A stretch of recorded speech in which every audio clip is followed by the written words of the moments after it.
Gaano Gulay. ka ilang beses na po kayo nagkaroon ng pamamaga sa paa? Actually, namaga na ito siguro 3 years ago. Tapos, pinadoktor ko, pina-check yung uric acid. Tama naman yung uric acid. Kaya lang kasi, matakaw po kasi ako sa ano sa mga nuts. Hindi po dahilan yun. Kahit Oh, po matakaw sa nuts. Ang problema po hindi kayo nainom ng tubig. tama kayo. Okay? Hindi po na ipa-flush yung mga unwanted or hindi kailangan sa katawan kapag walang tubig, wala po magpa-flush.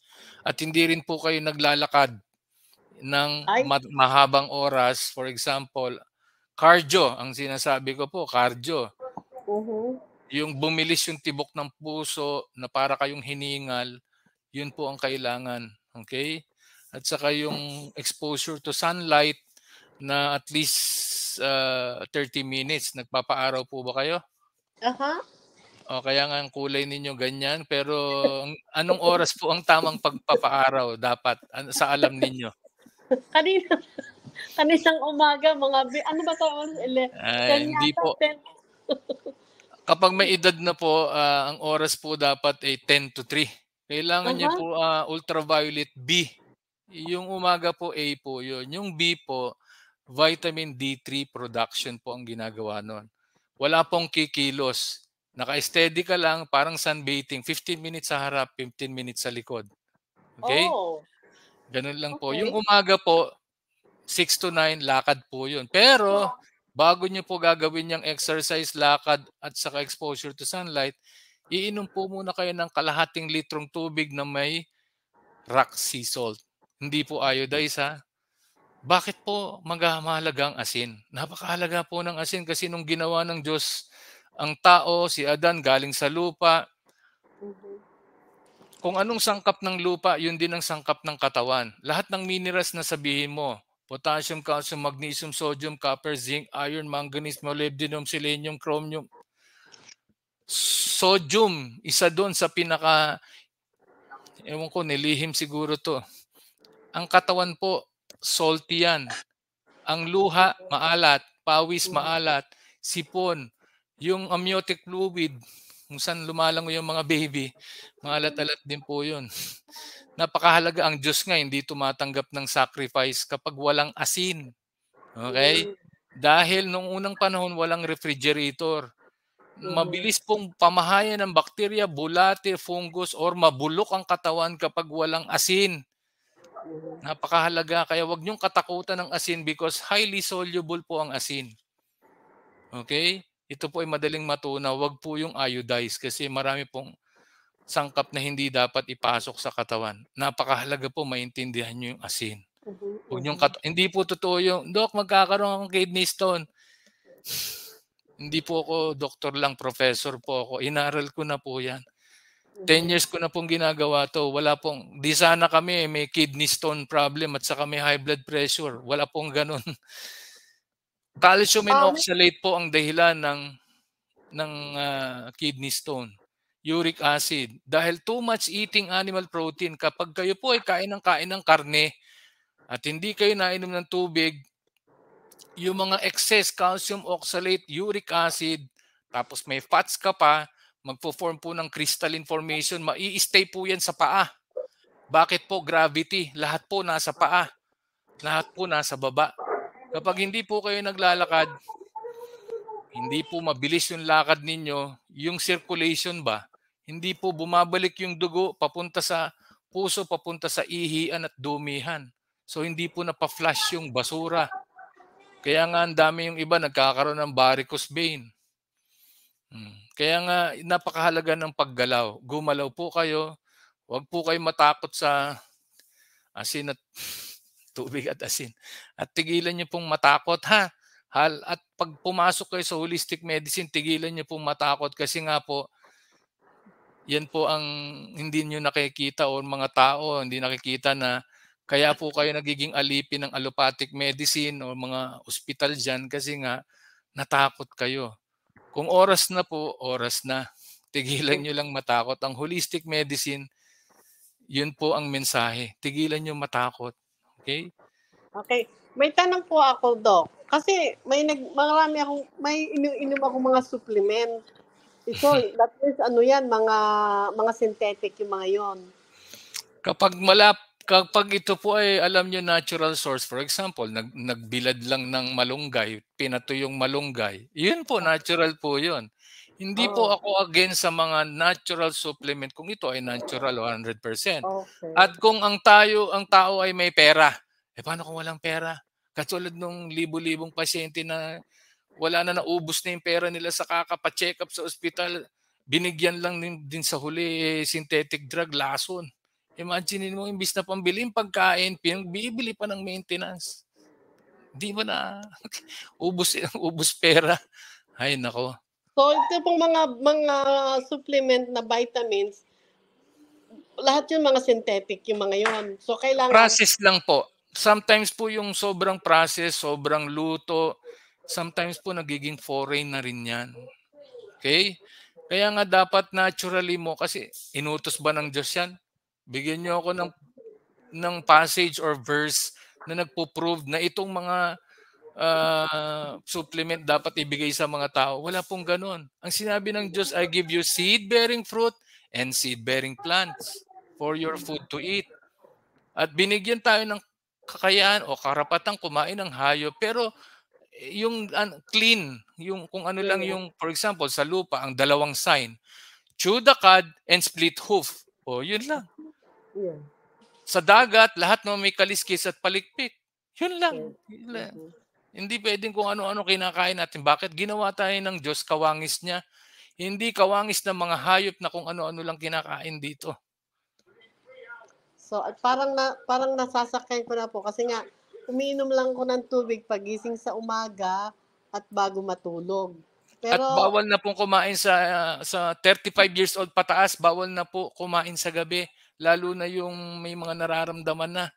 Kasi na mataas na po yung load ng toxicity and acidity sa katawan at mababa rin po yung kung tawagin ay tolerance. For example, aha, nag-inuman tayo, ako isang bote lang, lasing na ako. Ikaw isang case, wala pang nangyayari. So merong tolerance na tinatawag. okay. Mapagkain man yan o inumin. Okay? Kaya bawal na po, lalo na yung may mga nararamdaman, tigilan ng kumain. Wala sanang sakit ang mga tao, matakaw lang eh. Ay nako. Yun lang po, at saka napakahalaga po ang holistic medicine. Hindi lang po pagkain ng katawan ang nakafocus ang tao. Kasi yung ibinibigay ko po na recommendation, salt and water, design food, kung anong binigay ng Diyos, yun lang ipapasok nyo sa katawan. 1% lang po ang kayang tulungan yan. Gagaling ka ng mga ilang buwan, taon, magkakasakit magkakasakit pa rin po. Kasi nga ang ugat ng mga sakit, palagi ko pong sinasabi, ang pagsuway. Deuteronomy chapter 28, verse 58 to 61, kung gusto niyo makita yung eksaktong sinabi. Anong sinabi doon? Ang sino mang hindi susunod o tutupad sa kautusan nakasulat sa aklat na ito, bibigyan kayo ng mga sakit. Kasama ang mga anak nyo. Mga sakit na kinatatakutan sa Egypto, mga sakit na hindi na nakasulat sa aklat hanggang kayo'y maubos at mamatay. Dok, matagal na yan, Old Testament yan eh. Yung Diyos noon, siya pa rin ang Diyos ngayon magpakailanman. Hindi po siya nagbabago. Siya ang panimula, siya rin ang katapusan. Okay? So, applicable po yung lahat yung pamantayan until now. Hindi lang po sinasabi ay nako, kakalungkot. Kaya nga, hindi makita-kita ano bang ugat ng mga sakit. Dahil ang ugat ng mga sakit ay kamangmangan din eh. Nakasulat naman, ang kamangmangan ay nakamamatay. My people perish for the lack of knowledge.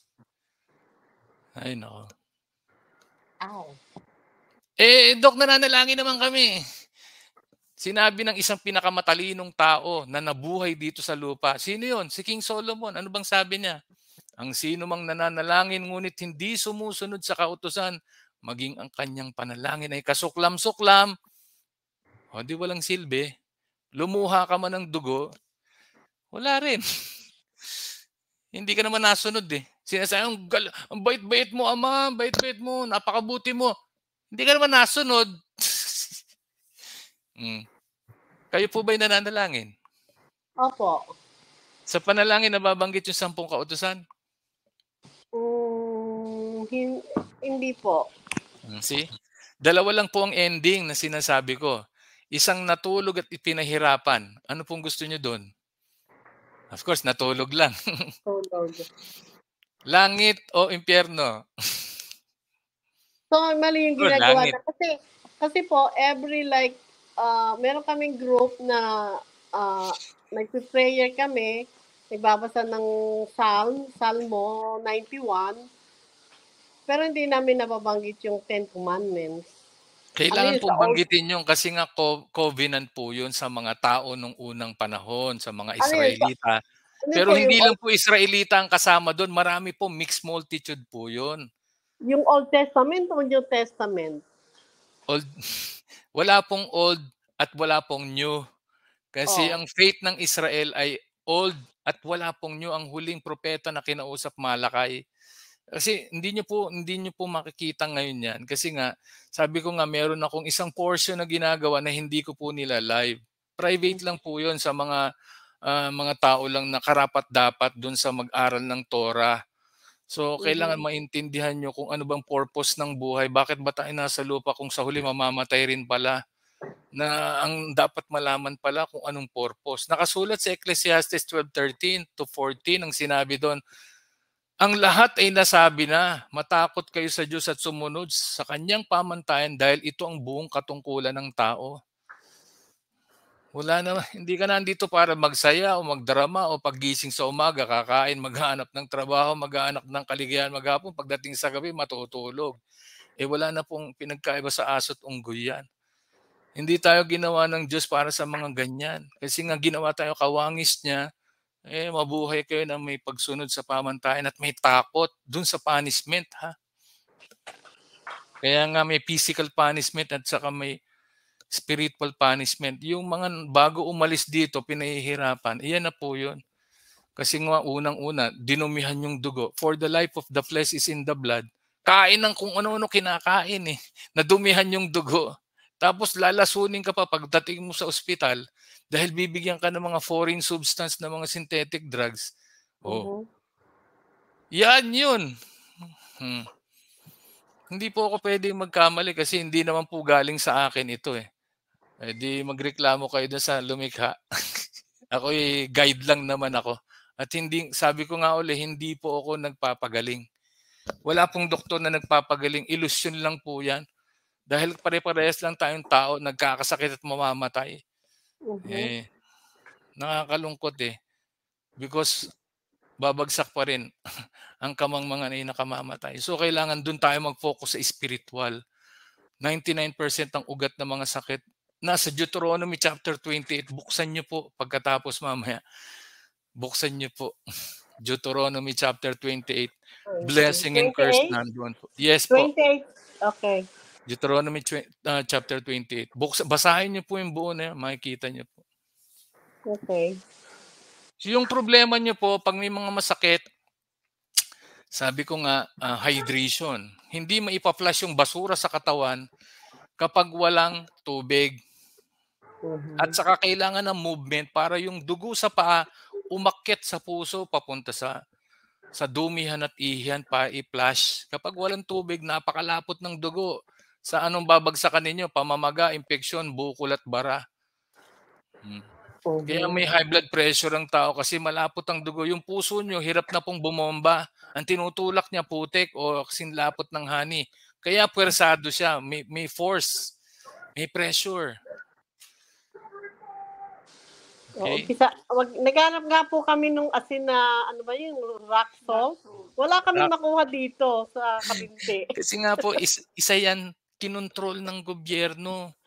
What? Ginawa nilang batas na bawal nang uminom ng rock salt. Kailangan may iodized. Ha? Tingnan mo, pati yung rock salt kalokohan. Ay nako. May batas po niyan. Pinagbabawal nila yan. Bakit? Hindi pwedeng wala kayong sakit. Kasi walang hanap buhay ang mga allopathic medicine doctor. So, kailangan tanggalin ko na yung mga vitamins ko na mga synthetic. Kung wala pa hindi pa po sira ang atay at bato, sirain nyo muna. kayo Doc Hindi po, kaya nga po, hindi ako nagde-decide kasi nga guide lang po ako. Ang mga tao kasi, pag sinabi mo, wag mong gamitin yan, wag mo nang gawin yan, ginagawa pa rin. Ipare-realize ko sa inyo kung anong magiging epekto niyan. Dahil kayo ang nagde-decide, hindi naman ako eh. Sabi ko nga, ano bang ending niyan? Magfe-fail lang naman ng liver and kidney, ending dialysis, magkakaroon ng plaque buildup because of leaky gut syndrome. Ano po ba yung leaky gut syndrome? Yung enteric villi, meron pong mga bituka tayo, parang tuwalya po. Kapag kayo ay nagte-take ng mga foreign substance, mga synthetic drugs or any acid forming, naapektuhan po yung villi or enteric villi. Doon po inaabsorb ang lahat ng micronutrients. Nagli-leak po yun. Lahat ng hindi natutunaw, dumidiretso na sa dugo. Nagpo-form po yan ng plaque buildup, narrowing of the artery. Ano mangyayari? Of course, isang araw magbara, kung hindi sa utak, stroke, sa puso, cardiac arrest. Saan nyo pang gustong bara? Nagbara sa kidney. So far po naman, mahilig naman din ako sa mga, mga herbal. Like yung ngayon, umiinom ako nagpakulo ako ng dahon ng bayabas. Kasi, wala po akong binibigay na herbal eh. Sabi ko nga po, ang kinukuha lang naman po dyan, mga minerals. May mga antioxidant. Okay. Pero ang pinaka-importante po yung lapot ng dugo. Kailangan, para kayong aquarium kasi. Anong gagawin sa aquarium kapag kung sakali malabo na? May sakit na yung isda.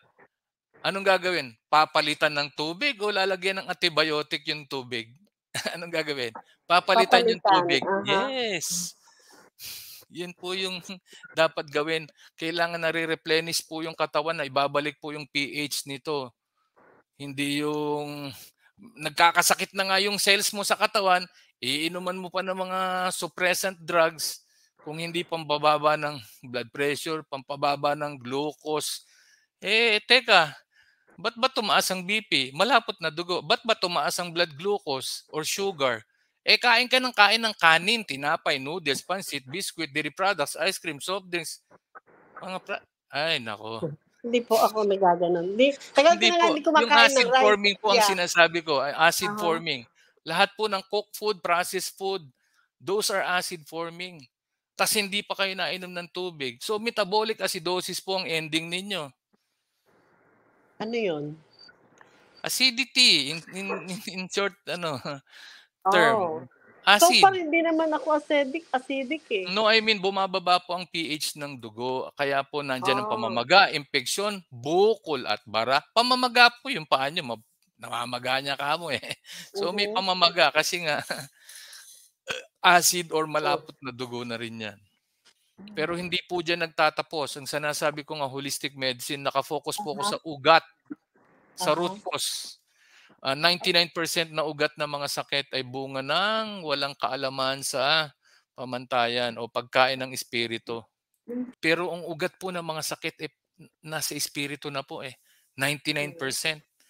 Kaya hindi po nagtatapos dito ang usapan natin. Kung may time po kayo, alamin niyo po yung hindi niyo pa nalalaman at your age. Marami pa po akong hindi nalalaman. Salamat po ako dito kay Miss Claire na nabanggit to. Pinapanood niya namin kanina kayo. Baruch Hashem, Baruch Hashem. Baruch Hashem. Very good, very good. At least nakaalam po kayo dito sa ating stream. Masishare ko po to sa mga kaibigan ko. Sana po open nga po sila. Marami po kasi na because of pride and ego, hindi po sila basta-basta makikinig because yun nga, pag spiritual na po ang pinag-uusapan, because of pride and ego, hindi po basta-basta ito matatanggap. Pero meron po akong kaibigan, mga ganyan po ang gusto. Sige lang. Basta i-add nyo lang po ako at bigyan ko kayo ng susundan na pagkain. Okay? Okay po. Salamat po. Wala na po kayong question? Wala na po. Yun lang. Sige lang. Actually, ito lang po naman ang naging sakit ko yung pagmaga nung uncle ko So, gagawin niyo lang, ilulubog niyo po sa maghanap po kayo ng isa baking soda.